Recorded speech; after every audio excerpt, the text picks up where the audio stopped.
Hello and welcome to episode 3 of the Muddy Cross podcast, a space for honest, unfiltered conversation about faith, family and following Christ. Today we'll explore how God's grace meets us right in the middle of life's grit and what it really means to walk with Him day by day. So Jodie, here we are, Grace in the Grit episode, and this is travel, miscarriage and... Marriage and miscarriage, yeah. Absolutely. That way round, not the other way round. Not the other way around, that's right. Yeah, that'd be a bit awkward. So today's session, this is where we're digging really, in, I guess. It was a real roller coaster. This is kind of really going into our lives and seeing how, not knowing then that God had His hand as He has His hand in everybody. Yeah, it's incredible when you look back. But this really starts a massive roller coaster for us with ups and downs. Not one I think we chose to jump on. Bit cliche to say that, but it was. It's the only way to describe it. Yeah. So let's kick us off. I know, it's incredible, isn't it? So in 2010, well, before that, I guess we were living what you call a good life. The only way to describe it was a good life, really. I mean, we were working for a company. We were traveling the world. Yeah. We had a home, we had a house, we had 2 cars. Yeah. We weren't loaded. No. But we had a comfortable life. Well, we were traveling the world, so we were seeing countries and we were experiencing different peoples and cultures. Absolutely. And just it was exciting. I think that was the thing, is exciting, wasn't it? It was really exciting. And I guess we do love meeting new people and cultures as well and seeing the way different people live. That's fascinating for us, isn't it? Like, I remember studying psychology and I loved all that sort of stuff. So it was really, really good.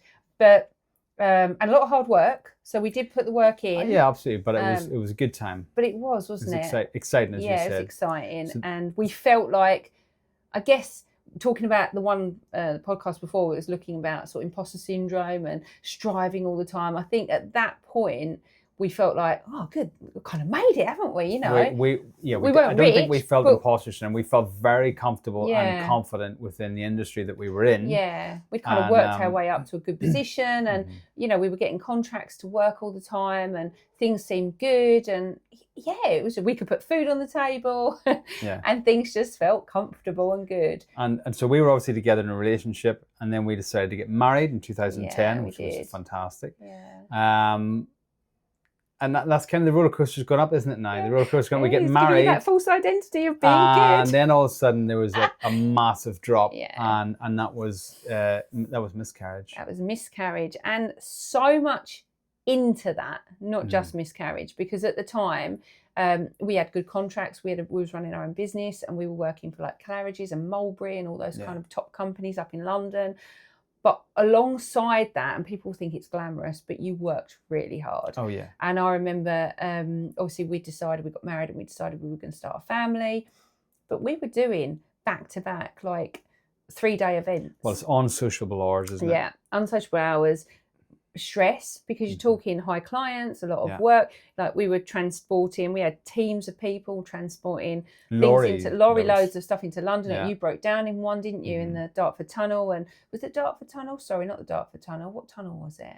Limehouse Link. Limehouse Link, broke down, and that. So there's so much in that stress-wise, and that all compounds. And I remember we were trying for a baby, and we just finished doing a back-to-back 3-day event. And when I say back-to-back, it was no sleep in that. We were working through the night. We were in like the staff quarters of Claridge's, and it was working through the night.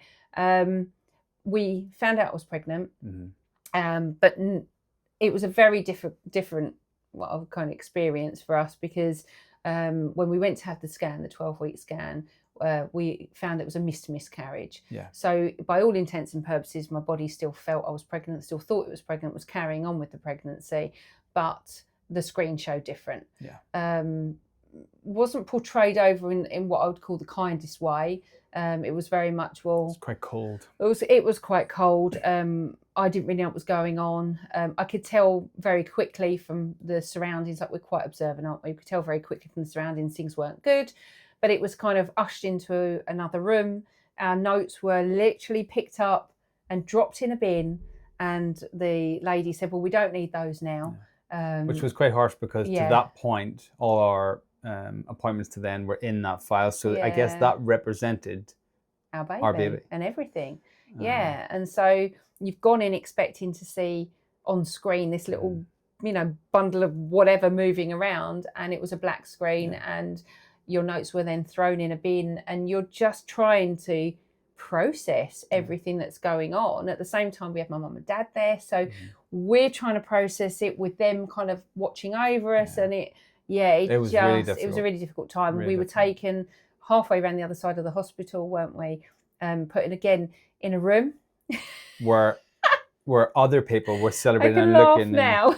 They were looking joyfully at the little photographs, the scans of their baby, and so excited that they were. So we were put into a room of pregnant women that had just had so babies. Happy, they were elated. Yeah, and we were all sitting there, and I don't think at this point a word had been spoken between anyone, had it? We were just all silent and in shock, I guess, and not knowing what.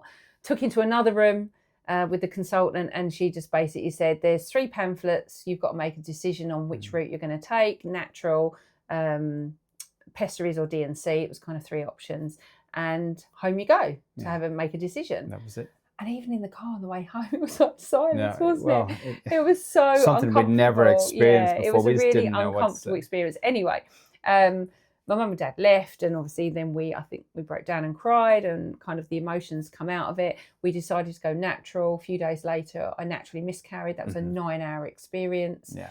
Which was not fun, but was kind of, we found the connection in it. It's the only way to describe it.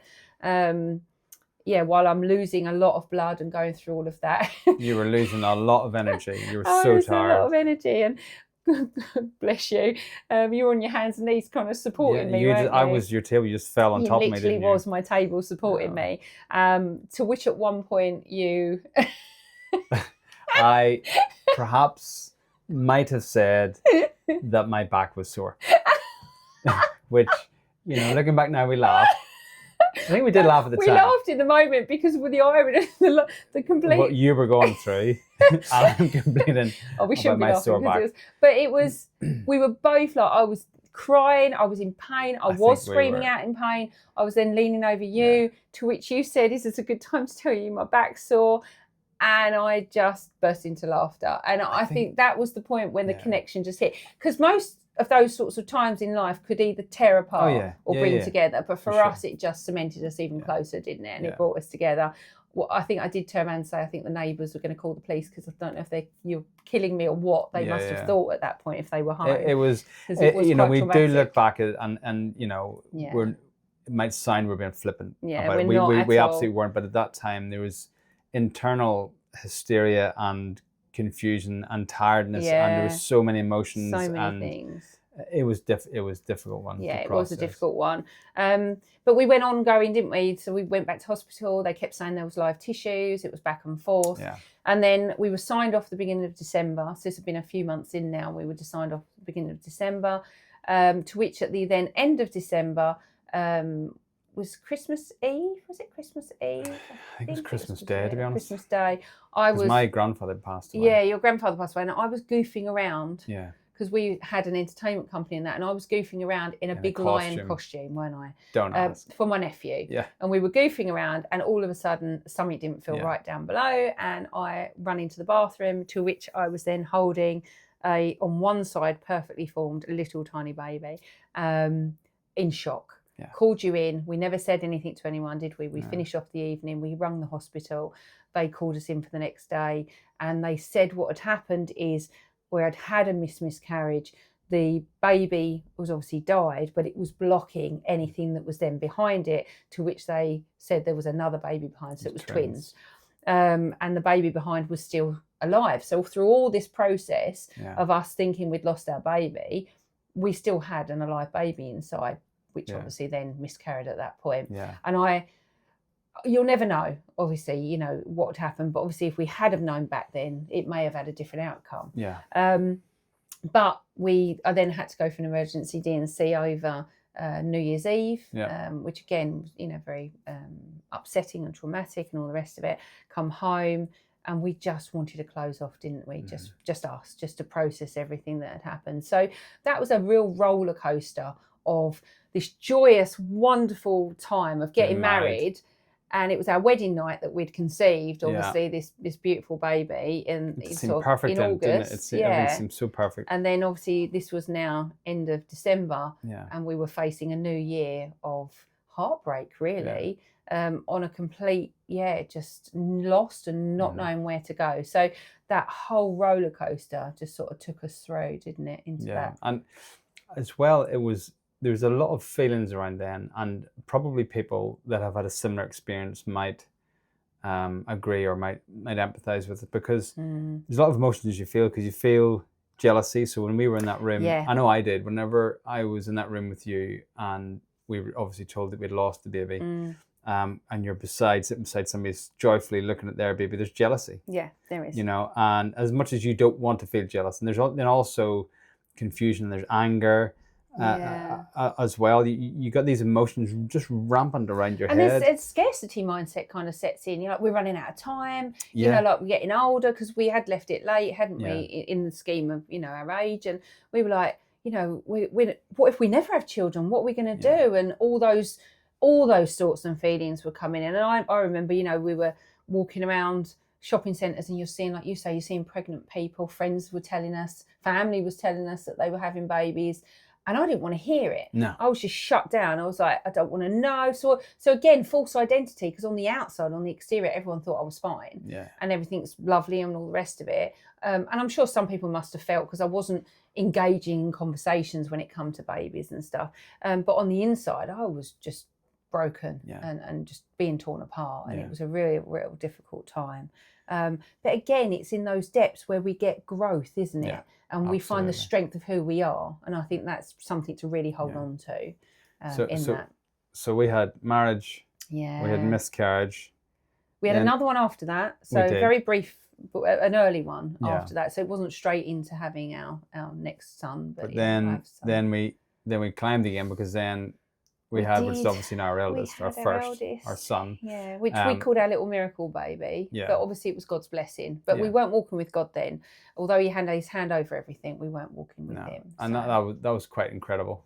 Quite incredible experience. And it also changed our lives a lot, because well, I think it changes everybody's life, really, but particularly for us in terms of our careers, when we were used to traveling, heading off around the world, or working on jobs that would require 3-4 days at a time, or on sociable hours. You couldn't really get a babysitter for it. It was just that realisation that we wanted more from life than just chasing the money, chasing the accolades. Actually, what we wanted was time with our baby. So we had to then make a change. We had to make a choice and a change. And our immediate response was, let's just stop doing what we're doing.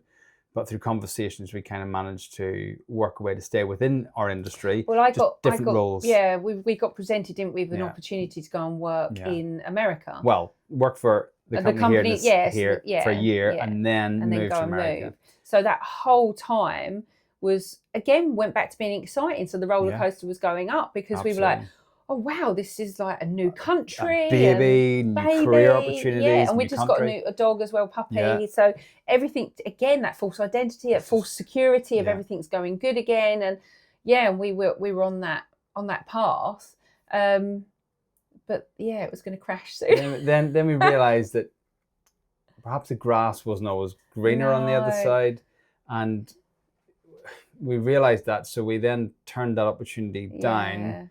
To go to America. We didn't want to, but it was kind of things had changed, hadn't they, out of our hands, and we realised that actually we was going to be trading work and money, like we said, for time as a family, time sacrificing together. our time with and we just didn't want that. So we decided then, which we dubbed career suicide. Because we've been in that industry, I think it was 19 years, 2 decades, 15, and I was the same. So there's an industry we'd known and grown up in and worked our way through. And we had always said, hadn't we, like jokingly, if you cut us through the centre, we literally was the company that we worked for. We were everything. We wholeheartedly would give them everything. Absolutely. So that career suicide meant now we had to rediscover ourselves. We had to find new jobs, but there was a rediscovery, something that we were so sure in. Gone. Yeah. And I think imposter syndrome massively kicked in. Going back to our previous podcast, if you've not watched it, jump back and watch that one, because the imposter syndrome massively, for both of us on many different levels, kicked in. Because I'd always been the one that was like, you know, pushing, I've got to get, you know, I can teach here and I can teach there. And I was writing syllabuses and I was presenting courses and workshops, and always been that striving to be go, go, go. And all of a sudden I had to just sit back and be mum. Yeah. And I found that really hard. I loved it and it was wonderful, but my brain was always like, this isn't enough. You shouldn't just be sitting here enjoying being mum. You need to be career driven. You need to be out there. You're, you know, this is who you are. So massive battle between trying to be in the moment and enjoy that to no. Well, that'll end and you'll go out and get this. And I know for you it was a struggle in many ways. Well, a number of things have happened. Obviously, we had to find different work and leaning on that sort of jack of all trades. Of you know, having experience in lots of different fields and trying to do different things to earn money.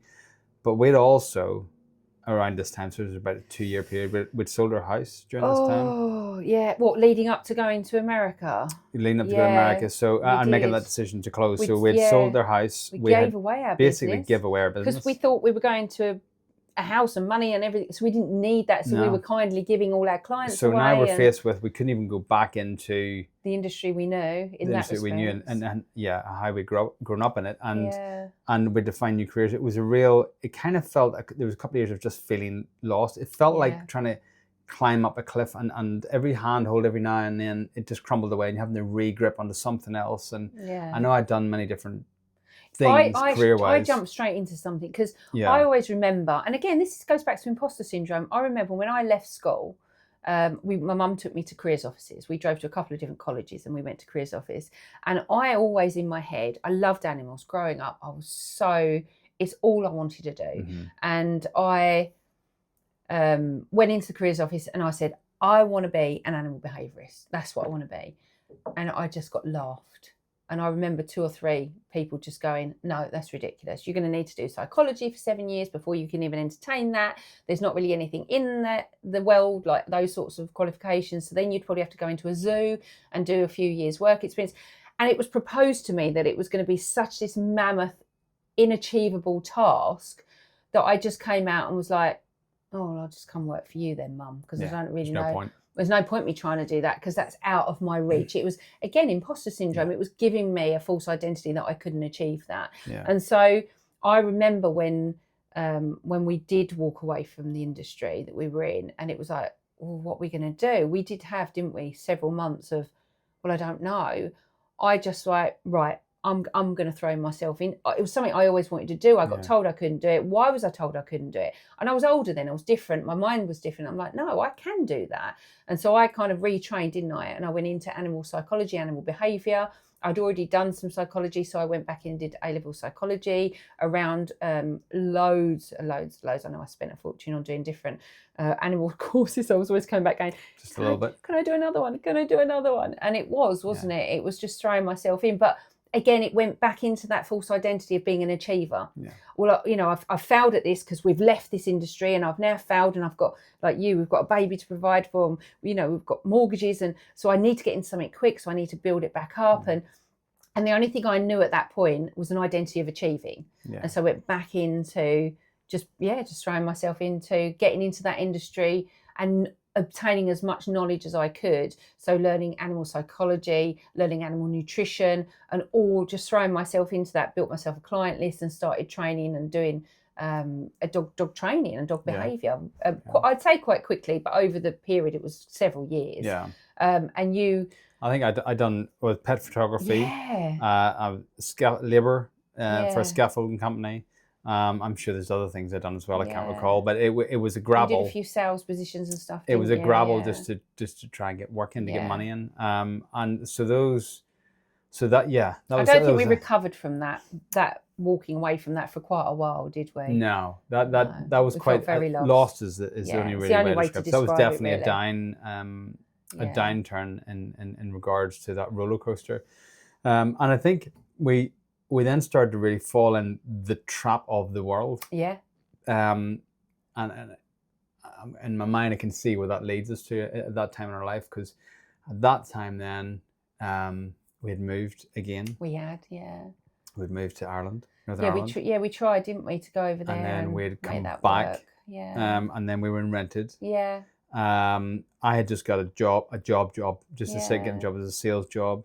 The boys were, there was Ollie was in school. Yeah, our eldest one was in school, wasn't he? And our second one was just coming through, like preschool. Yeah. And so they were kind of just in there, and it really felt like the trap of life, didn't it? Just like like a treadmill, a normal treadmill. The only way that I can kind of put a picture to it is like the Truman Show. Yeah. It's like you feel like you're living the life that's expected of the everyday average person. Yeah. You know, you're going to work 9 to 5. I'm at home being the mum, doing that, you know, doing a few things to earn some money, but being the mum and dropping the kids off, picking the kids up. Like, it was that. Same thing, same people. Same thing, you know. It really did. And so after feeling lost, it was like treadmill. Yeah. But security, you felt like there was some form of, we're doing the right thing because we're doing what the world expects. Everybody does that. Yeah. So we're earning money, we're paying our bills. We're in a kids go to semi-detached house. Everything seems fine. You know, you're having the occasional day out or trip out. But at the same time, again, this probably goes back to our previous podcast. We still had this feeling of there's just there's got to be something more. There's no deeper connection. Got to be something more to life. Because you still got those fears in you. Like, I still had fear of death. Yeah. You know, like we still had, like you said, imposter syndrome going on. So you're still not. You're still feeling like there's a hole in there that you're trying to fill. And on most levels, what do we do as humans? If we don't feel whole inside, we try and fill those holes with external factors, material objects. Oh, okay, I need those new pair of shoes because that's going to make me feel good. Well, it'll make you feel good for a little while. Or, I need to get that qualification, because if I've got that qualification, then people are going to think I'm good enough. So you're constantly seeking external factors, or we need a new car, or the boys need this, or which is actually just adding more and more pressure because you're spending more money. You're trying to it's striving to achieve all the time, isn't it? It's that same mindset of I'm not enough, this isn't enough, we're not good enough. But actually, what's missing is in here, and it's not out there. If this isn't fixed. And this is the lesson we learned. Yeah, 100%. If there's something missing or if something feels disconnected inside, it doesn't matter what you bring in and around you on the outside, it'll never fix and that. This is what we try and teach the boys now, isn't it? Like when they go, but I really want that. And I'm like, but do you really want that? There's nothing wrong with having things and wanting things, but there's a difference, isn't there? Yeah. What if it's trying to fill a void, or if it's trying to replace something inside because you're feeling a little bit broken, then you've got to address that. 100%. And that's where God has helped us to fix that. Yeah. That's what I feel. That hole that we were missing was his love and the whole purpose for being here. Being accepted. Yeah. And that kind of, it comes back to that, not going through life on your own understanding. Mm-hmm. It's that Proverbs 3.5. It's learning to just to love the Lord with all your heart and lead not onto your own understanding, but to lean into his. Like, it's just that in a nutshell, really. No, it's quite powerful. Yeah, absolutely. I mean, that's one that's a verse that we use quite a lot. Because and it's been humble to learn that. It has. I mean, because we think as humans, I know certainly as a man, as a father, as a husband, I feel that, that I should have this. I should have this sorted out. I should have the answers. I should know. I. But actually, we don't. No. And when we understand that we don't always have it, that we can rely on God and we can lean on His understanding. We need to really give it all to Him. And when we lean on His understanding, and He speaks to us, we actually find the way through the situation. Yeah. You just get that clarity. Yeah, and peace. And the peace, it comes back to that peace, doesn't it? Which is incredible. It just comes back to that peace. Absolutely. So I guess one day we kind of woke up and realised that, didn't we? We realised that we were in that trap of life. Yeah. We were totally submerged in that. And I do call it the Truman Show, because I'd been to a funeral that day. Do you remember? And I came back from the funeral, and at the funeral I was kind of listening to other people's conversations, which you're quite good at, I have to point out. Not intentionally. I don't know if it's a female thing, but it was like I come back and I was like, and you're listening to older generation, wiser people, sort of saying, I regret this and I regret that. And I remember coming back saying to you, wow, I've literally just been in a room of all these people much older than us that are filled with regrets, filled with things they never did, like they'd worked too much and never took more time for their family, or they'd focused more on money than having holidays and going away and just spending. And holidays doesn't have to be spending a fortune, going camping and just being connected with each other, just those simple little things. And I come back and I was full of all that, wasn't I, at that point anyway?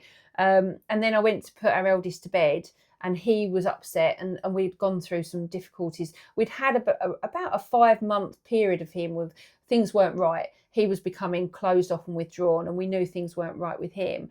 And I'd had a conversation with him, and we'd come to some massive realizations, and we got in bed. And I guess the Truman Show came out at that point, didn't it? And we kind of stood back and seeing our life through a different lens, is how you kind of describe it, don't you, in quite a way.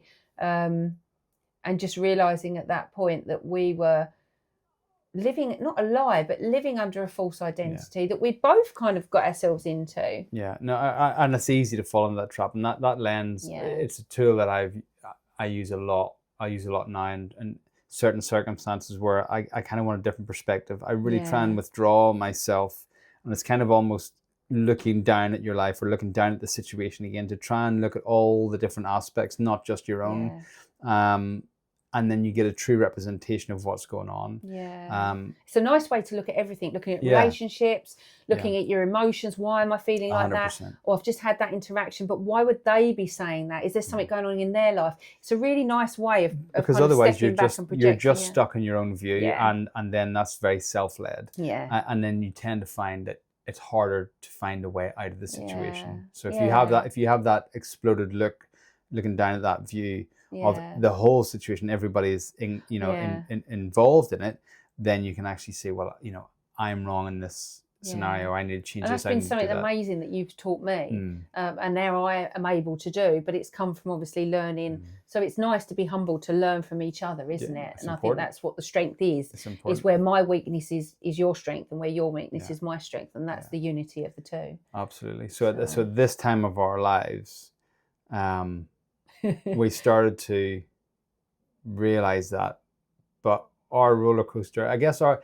that point our roller coaster was kind of going cruising was going straight, cruising along quite but not quite comfortably, but feeling comfortably, I guess. But there was a massive drop about to hit. Waiting for us. There was a massive drop about to hit for us, and that's probably a good place to end. No, you're going to leave on a cliffhanger. I think so. I think we should end this one, because that brings us into another part of our life, which is another big, not necessarily a complete twist and loop to loop. But at this point, though, the only thing I will interject is God's tapestry. Right. Just a little thing on that. This is because it is amazing, isn't it? It's like when you get a blanket that's been stitched together, and it looks beautiful, doesn't it? You've got this amazing picture, and you turn it around, and when you turn it around, all the individual threads that are all there, it looks a mess. Absolute mess, doesn't it, from the back? A vaguely blurry picture of what the other side looks like. It looks an absolute mess, and you're looking at it, and you're like, wow, I can't see how any of this is connected, how any of this is going to create anything beautiful or anything like that. But actually, when you turn it around, it's incredible. You've got the most stunning, but you look at how everything is interwoven together to create each single thread is created together. And that is kind of God's tapestry of our life. He knows each one of us. He knows every single hair on each one of our heads.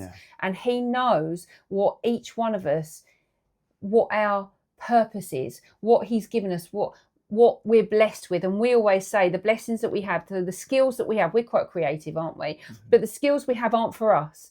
The skills that he's blessed us with are to help other people. And the tapestry is that every single thread, when woven together, creates something beautiful. So your thread woven with my thread, woven with our boys' thread, it creates something beautiful. But then when we weave that with everybody else and the other fellowships, we singly can't create a beautiful tapestry. We can try, but we will keep failing. We can't do it alone. We are designed to all be connected together, and we are connected together. Just the way it is all created, we are connected.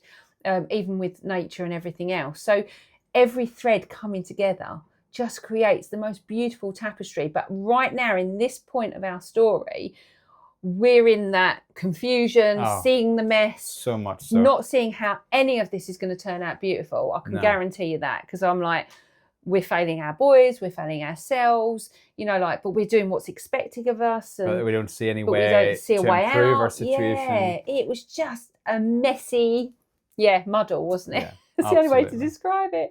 100%. But it leads into something else, which, it's right to, you are right to stop it here, because it leads into the next part of the journey, which you have to tune in for, I guess. You can't not find out. So guys, that's so mean. I'm sorry it's him. So that's the end of this podcast. Thank you so much for joining us. Please remember to hit the share and reach out if you've got any questions as well, or absolutely. If there's any podcast you want us to do a topic on as well. Obviously, we're going to do these Grace and the Grits is all kind of our story, but moving beyond that, if there's any topics you want us to cover, but please remember to hit the share and follow button to get alerted when our next episode is up.